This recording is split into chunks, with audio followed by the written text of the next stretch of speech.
Kesepakatan kita 12.45 ya. Assalamualaikum warahmatullahi wabarakatuh. Waalaikumsalam warahmatullahi wabarakatuh. Ya, alhamdulillah kita bertemu lagi ya di weekend atau di Sabtu kali ini untuk mata kuliah hukum dagang. Mas Eko udah pulang nih, udah pulang umroh. Ya alhamdulillah udah Bu. Oh ya, alhamdulillah. Oke, kita bertemu lagi di mata kuliah hukum dagang. Ini merupakan mata kuliah pertemuan kedua, sehingga pada pertemuan pertama kita sudah melakukan perkenalan. Nah, untuk mata kuliah di pertemuan kedua ini kita langsung masuk kepada materi. Nah, untuk buku pedoman atau buku ajar ini masih saya persiapkan. Mudah-mudahan di pertemuan keempat atau kelima sudah bisa diterima oleh teman-teman semua, sudah bisa dibeli sehingga memudahkan teman-teman semua untuk belajar hukum dagang karena kalau di PowerPoint sifatnya adalah garis besarnya saja, sehingga tentu teman-teman perlu membaca buku supaya lebih memudahkan dalam memahami materi hukum dagang, karena memang materi hukum dagang ini related dengan mata kuliah hukum perdata, kemudian hukum acara perdata, dan juga hukum-hukum yang merupakan turunan dari hukum perdata. Nanti juga akan ada kaitannya dengan hukum bisnis dan seterusnya, sehingga memang mata kuliah hukum dagang ini sangat diperlukan pemahamannya, karena nanti in practical atau dalam praktiknya, mata kuliah hukum dagang ini akan sangat sering ditemui oleh teman-teman tentunya dalam dunia perniagaan atau dalam dunia jual beli, atau juga akan melakukan atau membuat badan hukum berupa PT, CV, firma, dan seterusnya. Tentu ini bisa memberikan pemahaman lebih dalam mengenai badan-badan hukum yang ada di Indonesia. Jadi hukum dagang ini merupakan panduan juga bagi teman-teman semua yang nantinya ingin membuat badan hukum atau memiliki usaha yang berbadan hukum, sekiranya apa yang paling cocok dan badan hukum seperti apa yang sesuai dengan yang diinginkan oleh teman-teman semua. Sebab saat ini banyak sekali dari teman-teman semua yang tentunya ingin juga memiliki usaha sendiri tetapi berbentuk badan hukum. Oke, jadi untuk sore ini kita siang menjelang sore ya, kita akan membahas mengenai apa sih definisi dan pengertian umum dalam hukum dagang. Selanjutnya, next. Nah, tentu hukum dagang ini merupakan satu kumpulan aturan-aturan hukum yang mengatur hubungan orang satu dengan yang lainnya, khususnya dalam perniagaan. Nanti di mata kuliah, saya lupa kurang lebih semester 5 atau 6, akan ada juga mata kuliah hukum niaga gitu ya. Jadi nanti kalau ada sengketa dagang, di mana kita harus bertemu gitu ya. Apakah di pengadilan negeri, pengadilan tinggi, apa di niaga, atau mungkin ada pilihan hukum di Badan Arbitrase Nasional Indonesia atau seperti apa. Nah, kemudian hukum dagang ini juga merupakan salah satu hukum perdata khusus ya. Khusus karena memang dia hanya mengatur mengenai dagang atau perniagaan. Nah, awalnya kaidah yang kita kenal sebagai hukum dagang ini muncul di kaum pedagang sekitar abad ke-17, berarti sekitar tahun 1600-an ya. Nah, kaidah-kaidah hukum tersebut merupakan satu kebiasaan yang timbul di dalam perdagangan dan diatur di dalam KUH Perdata, juga dalam Kitab Undang-Undang Hukum Dagang. Nah, nanti nih teman-teman mesti catat ya, bisa langsung cari di Shopee KUHD gitu ya, Kitab Undang-Undang Hukum Dagang gitu ya. Nah, ini Kitab Undang-Undang Hukum Dagang ini merupakan Kitab Undang-Undang Hukum Dagang ini adalah tentunya masih berlaku gitu ya. Nah, untuk KUHP ini adalah lex generalisnya. Jadi sebenarnya hal-hal mengenai dagang, mengenai hukum perniagaan ini secara general atau secara umum ini sudah diatur di dalam KUHP. Nah, tetapi kalau di KUHD ini merupakan spesialisnya atau lex spesialisnya secara khusus diatur di dalam Kitab Undang-Undang Hukum Dagang. Nah, sehingga dalam hubungannya ini ada adagium lex specialis derogat legi generalis. Jadi kalau kita ada sengketa atau ada hal-hal yang berkaitan dengan hukum dagang, maka pertama kali yang harus kita lihat di KUHP, baru kemudian kita juga melihat di KUHD. Tetapi tentunya ada hukum khusus yang mengatur hukum umum. Jadi ketika diatur khusus di dalam KUHD, kita tidak mengindahkan lagi KUHP, begitu ya. Oke, selanjutnya. Nah, ini kita akan melihat apa sih pedagang dan apa sih perbuatan dagang.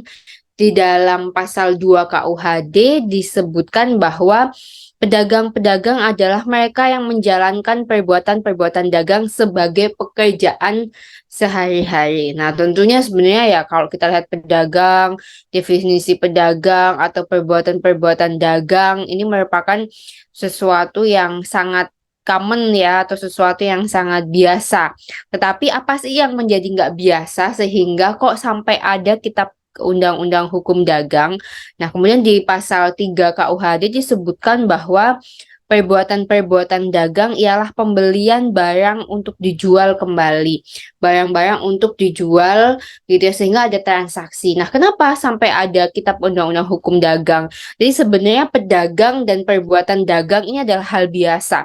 Tetapi yang tidak biasa adalah ketika misalkan saya dan siapa nih, Mas Bambang misalkan, kita ada melakukan jual beli, atau saya melakukan transaksi dengan Mas Bambang kaitannya dengan pemasangan CCTV, pembelian dan pemasangan CCTV gitu ya, sesuai dengan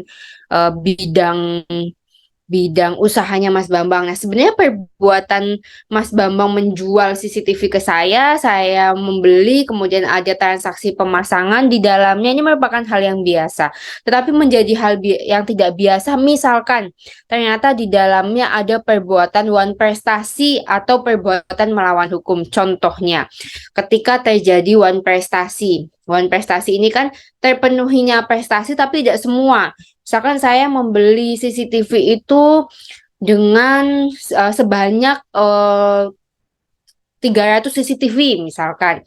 Kemudian ternyata yang baru terpasang hanya 250, tetapi di dalam pembayarannya sudah lunas misalkan, kan seperti itu, sehingga ada wan prestasi dari Mas Bambang kepada saya, atau sebaliknya sudah terpasang semua tetapi saya tidak melakukan pelunasan pembayaran, misalkan di dalam perjanjian kerjasama kita atau perjanjian jual belinya disampaikan bahwa dengan terpasangnya seluruh CCTV maka saya harus melakukan pelunasan. Nah, tetapi tidak, sudah terpasang semua, saya tidak melakukan pelunasan sehingga terjadi wan prestasi. Nah, ini juga tentunya ini nanti diatur di dalam KUHD, sehingga ketika terjadi wan prestasi, ketika terjadi hal seperti itu, kita lihat apakah di undang-undang KUHP diatur mengenai wan prestasi. Nah, ternyata sudah diatur. Nah, kemudian ketika bersengketa di dalam perjanjian jual belinya kita sebutkan apabila nanti di dalam perjalanannya terjadi sengketa, maka akan ada pilihan hukumnya, apakah mau diselesaikan di pengadilan niaga ataukah akan diselesaikan secara musyawarah untuk mufakat, atau juga diselesaikan di kalau musyawarah untuk mufakat ini tidak tercapai, maka bisa juga diselesaikan di BANI atau Badan Arbitrase Nasional Indonesia. Nah, apa sih Bu perbedaan kalau kita melakukan penyelesaian sengketa di pengadilan? Nah, kalau penyelesaian sengketa di pengadilan, entahkah itu pengadilan niaga, itu tentunya nanti sifatnya terbuka untuk umum. Artinya ketika misalkan saya bersengketa dengan PT-nya Mas Bambang, sudah ada putusan pengadilannya, saya bisa akses di direktori putusan pengadilan niaga bahwa PT ini pernah bermasalah nih, sehingga bisa jadi trusting atau kepercayaan pelanggan atau masyarakat ini menjadi berkurang. Nah, ini sebabnya pada sengketa-sengketa yang sifatnya dengan perniagaan lebih sering diselesaikan di Badan Arbitrase Nasional Indonesia apabila musyawarah untuk mufakat tidak tercapai. Kenapa? Karena untuk perniagaan atau untuk bisnis ini lebih aman karena sifatnya tertutup sehingga tidak dapat dilihat secara umum atau tidak bisa dipublish putusannya karena menjadi ranah bagi kedua belah pihak yang bersengketa.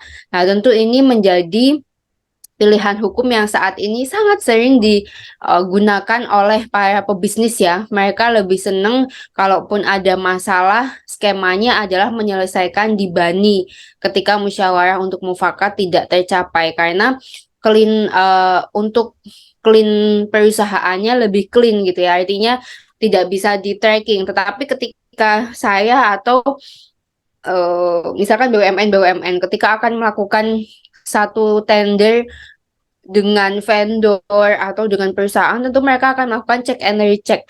Nah, ketika ada PT yang bermasalah seperti itu, biasanya untuk BOT-nya atau Blood Operation and Transfer-nya atau bahasa gampangnya untuk sesi verifikasi gitu itu pun sudah tidak bisa sehingga memang ini harus dipahami oleh teman-teman semua bahwa dalam melakukan tindakan bisnis yang pertama tentunya harus berhati-hati, yang kedua tentunya pada saat melakukan perjanjian kerjasama atau perjanjian jual beli juga memilih satu pilihan hukum penyelesaian sengketa yang aman.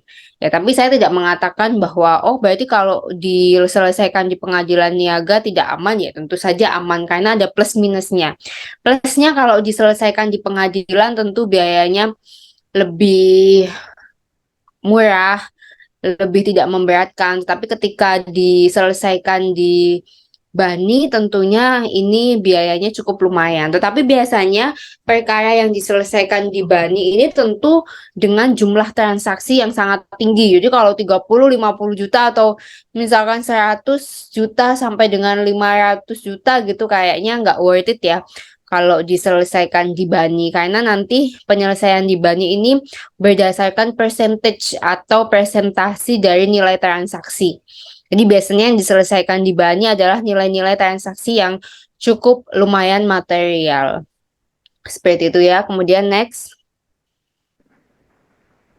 Nah, ini selanjutnya untuk perbuatan dagang dan lainnya, ini ada perniagaan komisi, ada perniagaan surat wesel, kemudian juga termasuk di dalamnya ada perbuatan-perbuatan para bankir, kasir, makelar, pengurus kantor, administrasi, pinjaman-pinjaman negara, ini semua termasuk di dalam hukum dagang. Ada juga yang bersangkutan dengan pemborongan gitu ya, pembangunan, perlengkapan kapal, pembelian kapal, ekspedisi pengangkutan, pembelian dan penjualan perlengkapan bahan makanan untuk kapal, dan banyak lagi ya yang tidak termasuk di dalamnya. Tentu se, se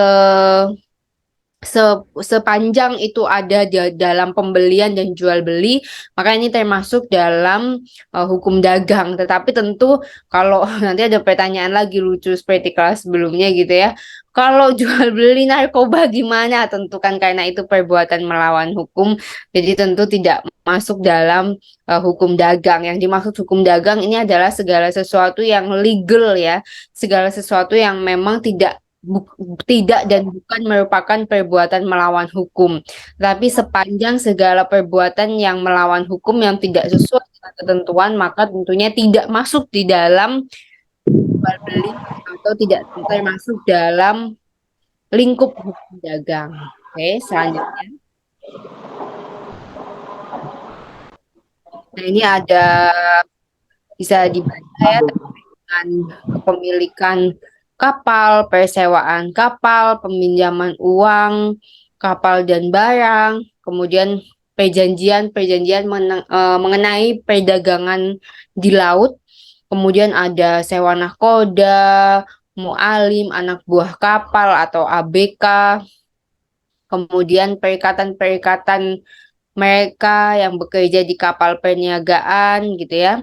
Kemudian ada juga Kardagor, konvoi loper, pemegang buku, buruh, pedagang-pedagang yang berkaitan dengan perdagangan majikan. Jadi teman-teman jangan bingung ya kok bahasanya aneh-aneh ya, karena memang di KUHP kan kita tahu ya, KUHP atau Kitab Undang-Undang Hukum Perdata kita sampai hari ini itu belum mengalami perubahan, masih bahasa serapan atau bahasa bahasa Belanda, sehingga kita temui bahasa-bahasa yang aneh. Sehingga nanti pada pertemuan di mana kita offline langsung atau bertemu langsung, maka saya akan mewajibkan teman-teman semua membawa KUHP dan KUHD supaya kita bisa baca, karena banyak sekali bahasa-bahasa yang masih harus kita pelajari sama-sama mengenai penerapannya atau bahasa serapannya dan cara memaknainya gitu ya. Ada bahasa-bahasa seperti segala pertanggungan gitu ya. Ini adalah bahasa-bahasa yang diserap dan diterjemahkan dalam bahasa Indonesia dan kadang-kadang belum ketemu bahasa yang mudah dipahaminya. Sehingga nanti pada saat di kelas kita akan buka sama-sama maksud-maksud dari arti bahasa-bahasa yang telah tadi saya sampaikan. Oke, next selanjutnya. Nah, kita akan melihat juga definisi-definisi hukum dagang menurut para ahli. Nah, Sukardono ini mengemukakan bahwa hukum dagang adalah bagian dari hukum perdata pada umumnya. Jadi memang satu rumpun gitu ya, atau satu pohon dengan mata kuliah hukum perdata. Karena memang mengatur terkait dengan perjanjian dan perikatan yang telah diatur di dalam buku ketiga Kitab Undang-Undang Hukum Perdata. Sehingga dengan kata lain, hukum dagang adalah himpunan peraturan yang mengatur seseorang dan orang lain kaitannya dengan kodifikasi di dalam hukum KUHD dan KUHP. Nah, hukum dagang ini juga bisa dirumuskan sebagai kaidah yang mengatur tentang dunia usaha atau bisnis di dalam lalu lintas perdagangan. Sehingga nanti memang ada lagi di kampus-kampus tertentu yang nantinya ada mata kuliah khusus hukum bisnis, tapi ada juga yang tidak karena sudah dijadikan satu dengan mata kuliah hukum dagang, gitu ya.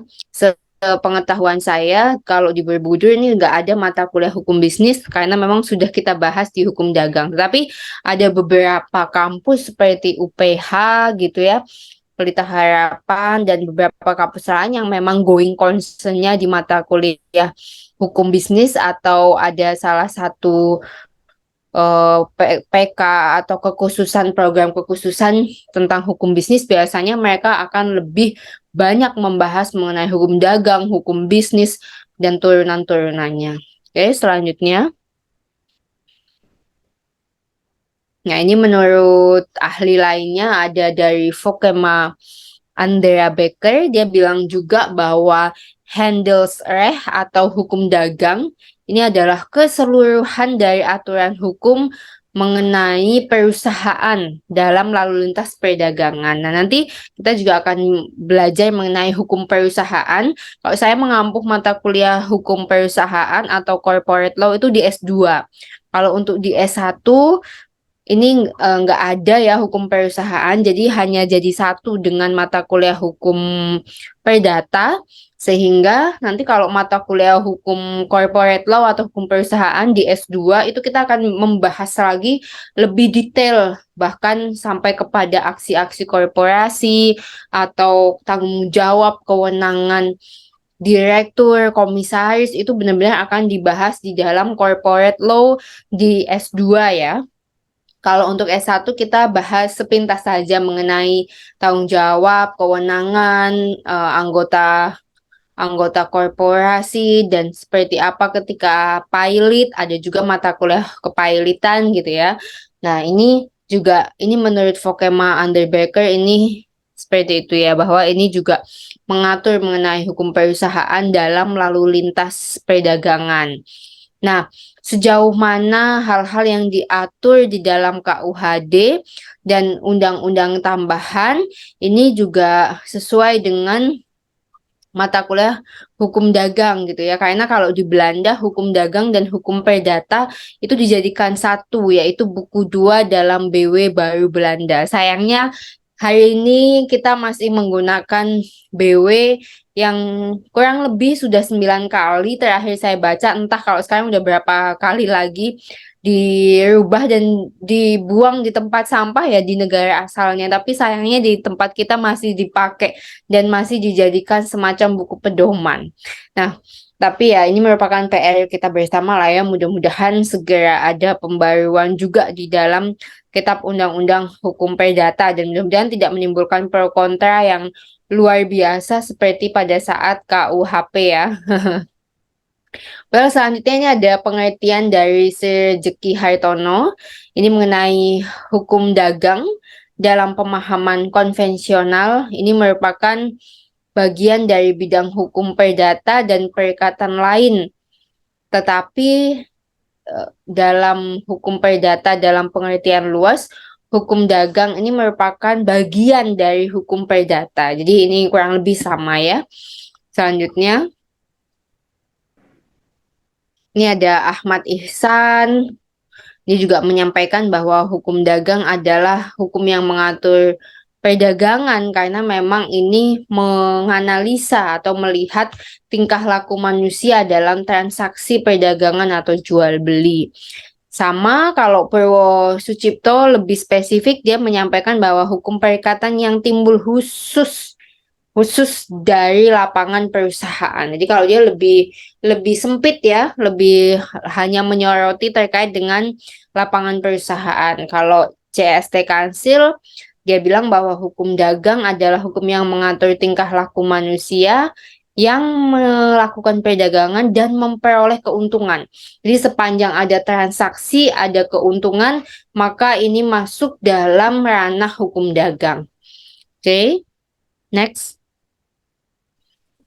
Oke, jadi di akhir saya selalu biasanya ada quotes atau ada adagium. Ini adiquito intellectuas eris, jadi adanya kesesuaian pikiran dengan objek.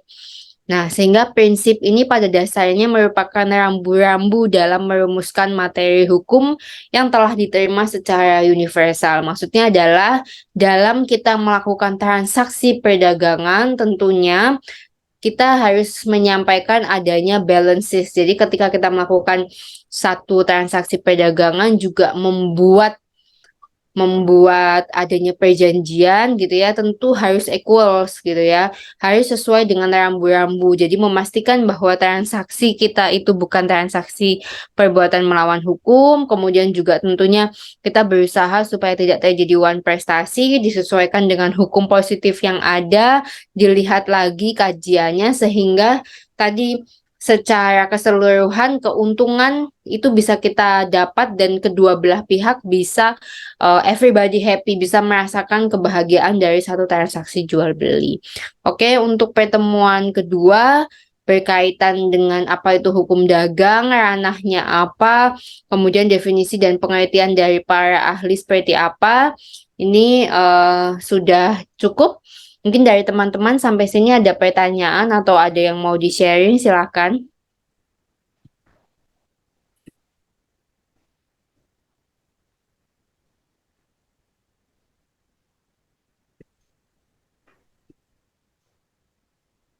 Oke, ada yang mau ditanyakan atau tidak? Saya tidak, Ibu. Yang lain, bagaimana? Bu, saya mau nanya. Oh ya, silakan. Bu, sebelumnya kan kalau misalkan kita transaksi jual beli berupa barang itu kan masuknya ke hukum dagang, Bu ya. Bagaimana jika hanya jasa only gitu, Bu? Oke, sebenarnya sama ya, sama seperti kayak contoh saya punya usaha di bidang law firm, maka kata-katanya itu perjanjian jasa hukum atau PPJH, perjanjian pemberian jasa hukum. Sebenarnya kurang lebih sama di dalamnya, hanya karena memang jasa ini bukan sesuatu yang sifatnya barang, sehingga di dalam perjanjian itu nanti ketika termin pembayarannya misalkan contoh misalkan dalam kasus dalam kasus pemberian jasa hukum kepada perusahaan. Nah, ini pembayarannya bisa sama bertahap, tetapi kalau barang tadi misalkan saya contohkan saya dengan Mas Bambang pembelian CCTV, itu kan yang akan dipenuhi adalah jumlah misalkan atau quantity gitu ya, jumlah atau quantity. Tetapi ketika perjanjian jasa hukum maka perjanjiannya misal tahap 1 akan dibayar sebanyak 30% atau DP 30%. Kemudian tahap kedua akan dilakukan ketika kita mengajukan gugatan ke pengadilan. Kemudian tahap selanjutnya adalah ketika ada jawaban gugatan atau sampai terakhir pada putusan. Nah, putusan ini juga akan kita detailkan lagi di dalam perjanjiannya.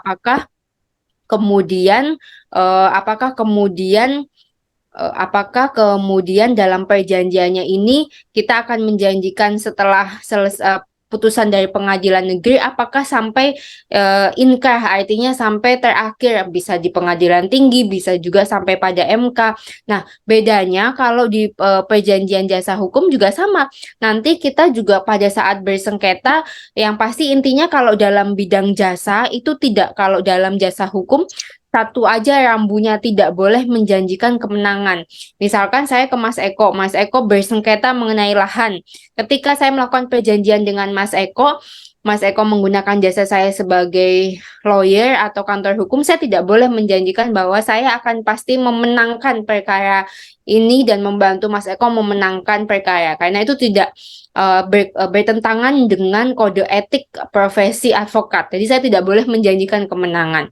Nah, tadi bedanya apakah sama-sama bisa diselesaikan di BANI ketika ada perjanjian jasa hukum? Ya tentu saja bisa, tetapi sangat jarang ya. Kalau untuk jasa, misalkan konsultan akuntansi deh, gini. Ketika konsultan akuntansi atau konsultan pajak, ketika terjadi salah hitung, saya sebagai konsultan pajak atau sebagai konsultan akuntansi misalkan seperti apa ketika terjadi kesalahan. Nah, biasanya memang tentunya ini akan ada diperjanjikan juga mengenai penyelesaian sengketanya di mana, tetapi pada prinsipnya sama.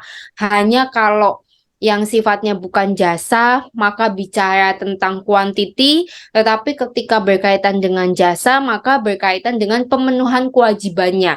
Misalkan sudah harusnya mengajukan gugatan, maka tentunya harus ajukan gugatan. Ketika saya tidak melakukan itu sebagai lawyer, maka berarti saya melanggar ketentuan itu. Atau ketika saya menjadi konsultan pajak, kemudian saya tidak menghitung pajak dengan benar, maka seperti apa? Kurang lebih sama sih, Mas Eko.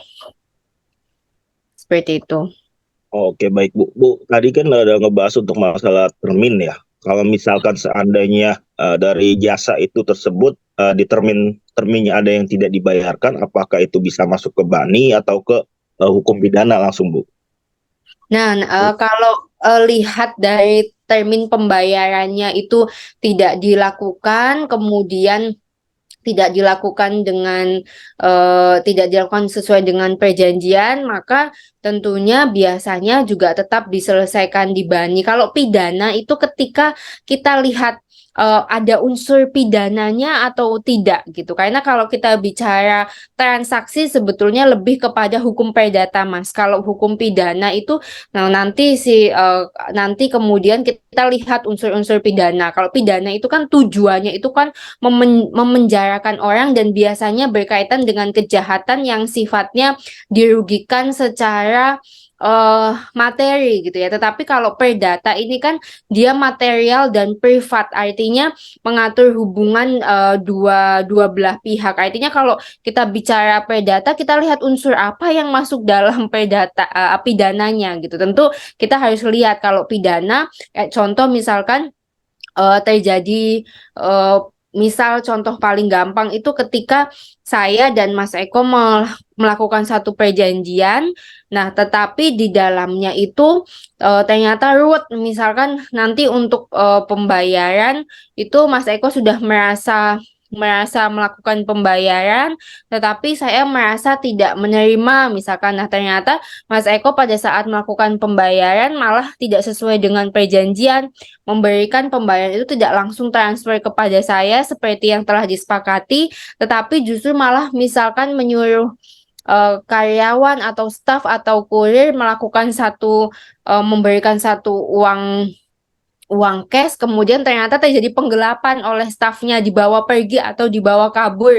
Maka kemudian antara perjanjian kita tidak ada masalah, tetapi Mas Eko justru melakukan pelaporan terhadap staf tadi karena melakukan penggelapan. Nah, itu ada unsur pidananya. Tetapi ketika terjadi perjanjian, biasanya kita akan lihat apakah ada unsur pidana atau tidak. Karena kalau kita bicara tentang urusan jual beli, mau itu jasa, mau itu kemudian yang berkaitan dengan barang, tentunya ini masuk ke ranah perdata. Kecuali dalam kasus-kasus tertentu kita melihat adanya unsur pidana, maka barulah kita akan melihat pasal apa yang akan diterapkan di unsur pidana. Tetapi dalam proses perdata biasanya unsur pidana juga bisa dilakukan berlapis atau bisa diterapkan berlapis ketika memang ditemukan ada unsur pidananya. Jadi sepanjang tidak ada unsur pidana, maka ya ini menjadi ranah pengadilan niaga atau bani sesuai dengan kesepakatan kedua belah pihak. Gitu ya, Mas Eko. Oke, baik Bu, makasih Bu. Oke, mungkin ada lainnya? Iya Bu, saya nanya Bu, gugatan perdata ini bisa masuk ke dua negeri. Oh ya, betul. Gugatan perdata dan pidana itu memang masuk ke ranah pengadilan negeri. Jadi kalau ada misalkan eh, eh, perceraian gitu ya, kalau perceraian yang sifatnya Islam berarti di pengadilan agama, tetapi kalau misalkan ada wan prestasi, ada perbuatan melawan hukum, tentu ini masuk ke ranah pengadilan negeri. Jadi memang perdata pidana ini masuk ke ranah pengadilan negeri.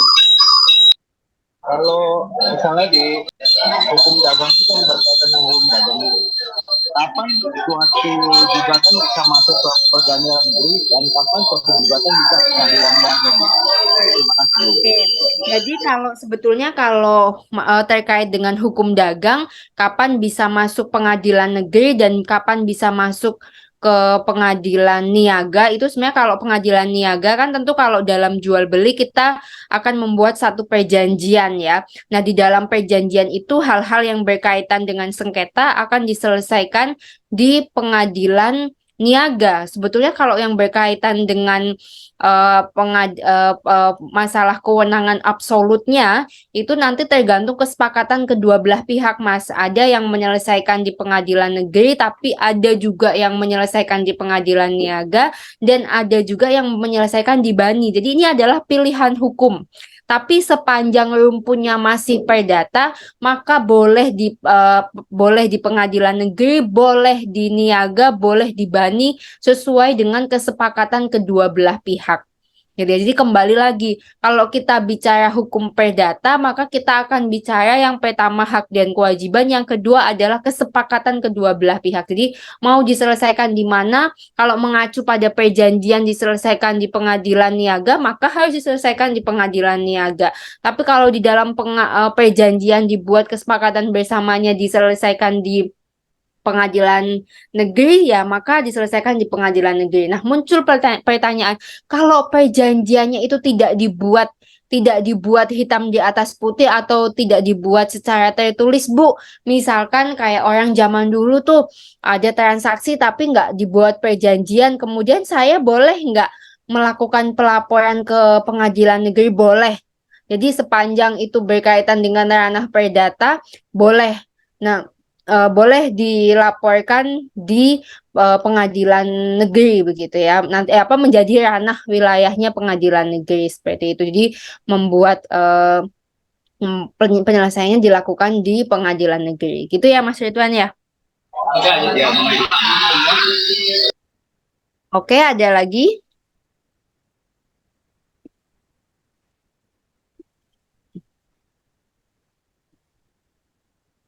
Masih ada atau sudah tidak ada pertanyaan?